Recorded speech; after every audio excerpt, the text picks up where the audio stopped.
योगायोग आणि मानवी जीवन. माणूस कितीही प्लॅनिंग करू द्या, त्याच्या जीवनाची आखणी असं म्हटलं जातं की त्या विधात्याने करून ठेवलेली असते. अशा काही गोष्टींचं प्रत्यंतर, काही उदाहरणं आपण जेव्हा समाजात बघतो तेव्हा मग अशा गोष्टींवर माणूस विश्वास ठेवू लागतो. आता तुम्हाला वाटेल, हा प्रवी आज इतक्या सगळ्या आध्यात्मिक गोष्टी का बोलतोय? बॉलिवूड फिल्म इंडस्ट्रीमधल्या एका उदाहरणाबद्दल मी आज तुमच्याशी संवाद साधतोय. आपल्या बॉलिवूडमध्ये प्रचंड नाव कमावलेली, एक अतिशय निरागस सौंदर्य लाभलेली आणि तितक्याच ताकदीने ती एक सुंदर अभिनेत्री पण आहे हे सिद्ध करत जगलेली एक आपल्यातली हिरोईन, बॉलिवूडची हिरोईन, एक उत्कृष्ट अभिनेत्री, जिला मदर इंडिया या चित्रपटात तरुण वय असताना सुद्धा आईची भूमिका उत्कृष्टपणे निभावल्याबद्दल अवॉर्ड पण मिळाला होता. नर्गिस दत्त, नर्गिस सुनील दत्त. मित्रांनो, योगायोग आणि मानवी जीवन असं मी शीर्षक दिलं, त्याचं कारण नर्गिस दत्त यांची मातोश्री जद्दनबी. नर्गिस दत्त यांचे पिता आधी हिंदू होते आणि नंतर कन्वर्ट होऊन त्यांनी मुस्लिम धर्म स्वीकारला. त्या काळामध्ये म्हणजे राज कपूर, दिलीप कुमार ही लोक फॉर्ममध्ये होती. त्या काळात या जद्दनबी तवायफ म्हणून प्रसिद्ध होत्या. तो काळ इतका मोबाईल, इंटरनेट, टी व्ही असा खूप मोठा एंटरटेनमेंटचा खजिना माणसाच्या हातात होता असा काळ नव्हता. त्या काळामध्ये असे तवायफ ज्या बायका होत्या त्या एक उत्कृष्ट कलाकार पण असायच्या, उत्कृष्ट नर्तकी होत्या त्या. आणि मग यांच्या भेटीसाठी काहीतरी डोक्यात एखाद्या पुढच्या पिक्चरचा प्लॅन घेऊन द ग्रेट शोमन राज कपूरजी 2 जूनला नुकतीच त्यांची बर्थ ॲनिव्हर्सरी झाली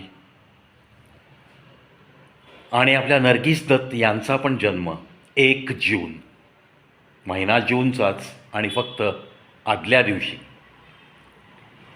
पण साल 1929, 1 जून 1929 रोजी जन्मलेल्या या नर्गिस दत्त या अभिनेत्री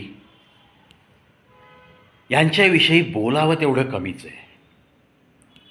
बरसात, श्री 420, मदर इंडिया, गाजलेल्या किती चित्रपटाची नावं सांगावीत ते कमीच आहे. आणि मग मदर इंडियाच्या सेटवर आग लागली, मग सुनील दत्तनी त्यांना वाचवलं, वगैरे वगैरे गोष्टी सांगितल्या जातात. आणि म्हणून मग दोघांचं प्रेम जमलं आणि प्रेमविवाह झाला. सन्माननीय सुनील दत्तजी यांनीच एका इंटरव्ह्यूमध्ये सांगितलं की अगदी तसं काही नाही, पण माझ्या घरी माझी बहीण जेव्हा आजारी होती तेव्हा नर्गिसजींनी तिची खूप काळजी घेतली आणि या गोष्टीने प्रभावित होऊन ही मुलगी फक्त माझीच नाही तर माझ्या कुटुंबाची पण काळजी घेऊ शकते असं माझ्या मनाला जाणवल्यावर मी स्वतः त्यांना मागणी घालण्यासाठी गेलो होतो. आता हा किस्सा काहीही असो, पण बॉलिवूड इंडस्ट्रीमधलं एक उत्तम उदाहरण, योगायोग आणि मानवी जीवन, हे मी याकरता म्हणालो की ज्या दिवशी जद्दनबी यांना भेटायला राज कपूरजी गेले, त्या दिवशी जद्दनबी काही कामात होत्या आणि दरवाजा उघडायला त्यांची ही तरुण मुलगी नर्गिस, जिने बेसनाचं पीठ भिजवून भजी करण्यासाठी तयारी केली होती, आणि अशा कामातनं स्वयंपाकघरातून धावत येऊन त्यांनी दार उघडलं होतं राज कपूरजींसाठी.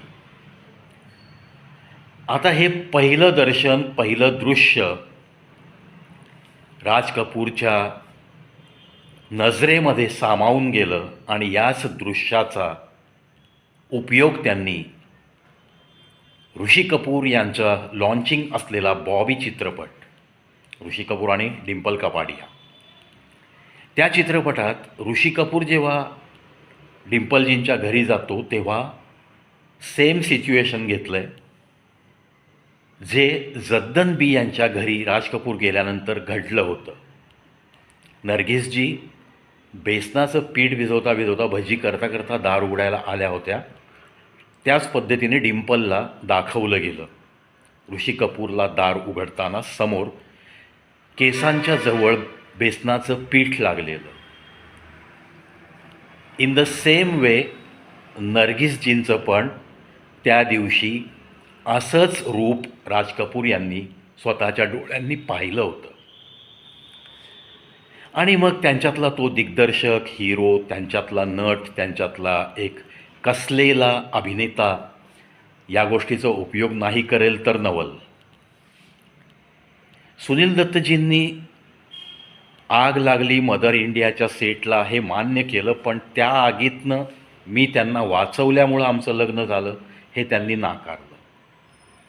ते एकच कारण नाही असं त्यांनी स्पष्ट सांगितलं आहे. 3 मुलं झाली त्यांना, 1 मुलगा आणि 2 मुली,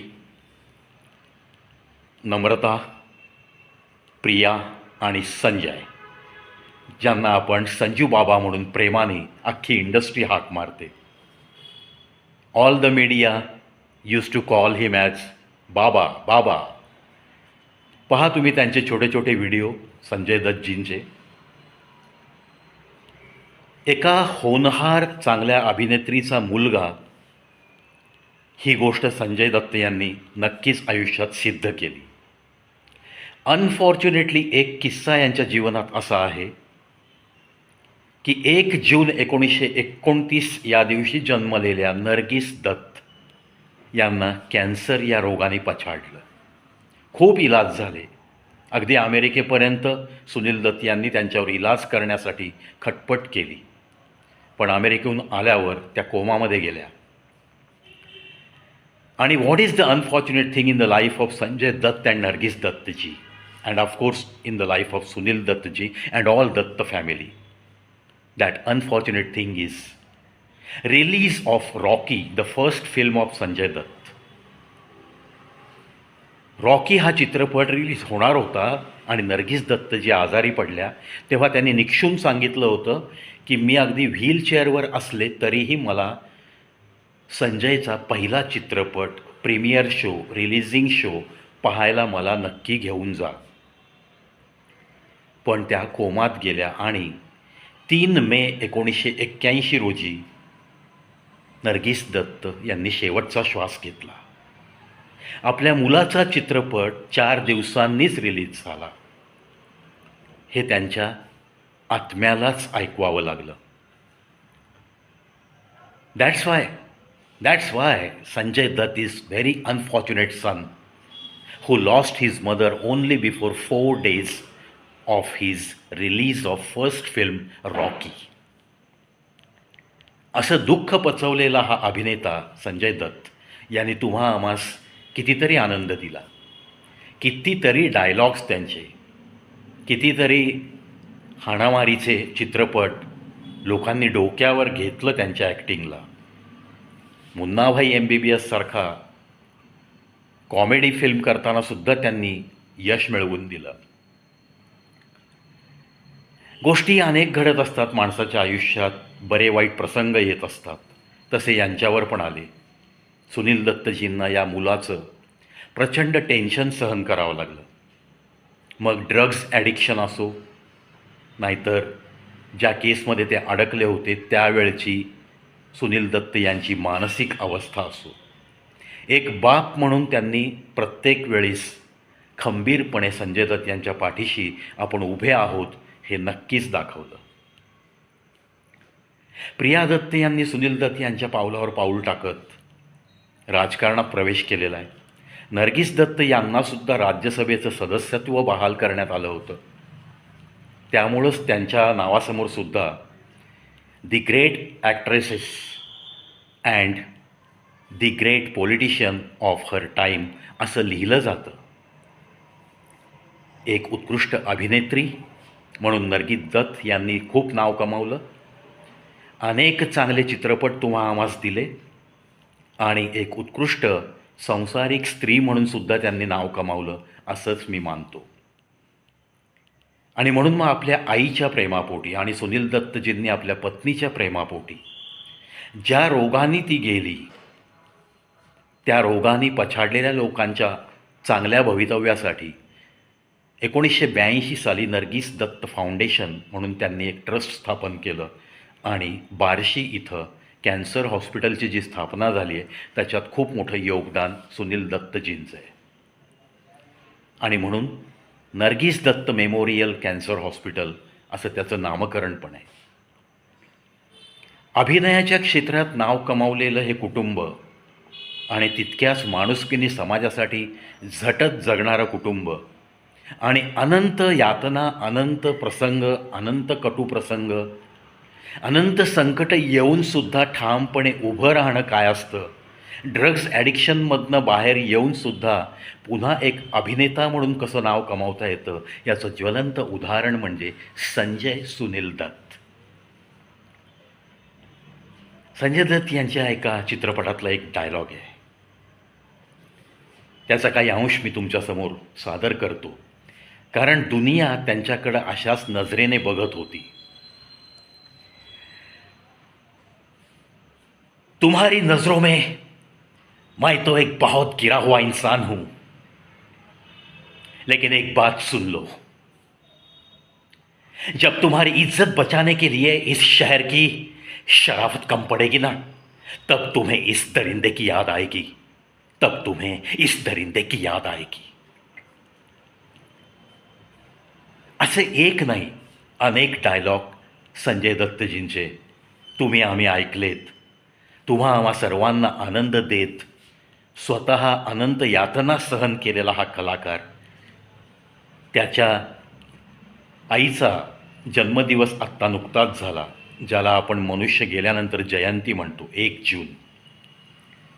आणि म्हणूनच त्यांच्या आठवणीत, तसंच त्यांचा स्मृतिदिनसुद्धा आत्ता मे महिन्यातच येऊन गेला, 3 मे.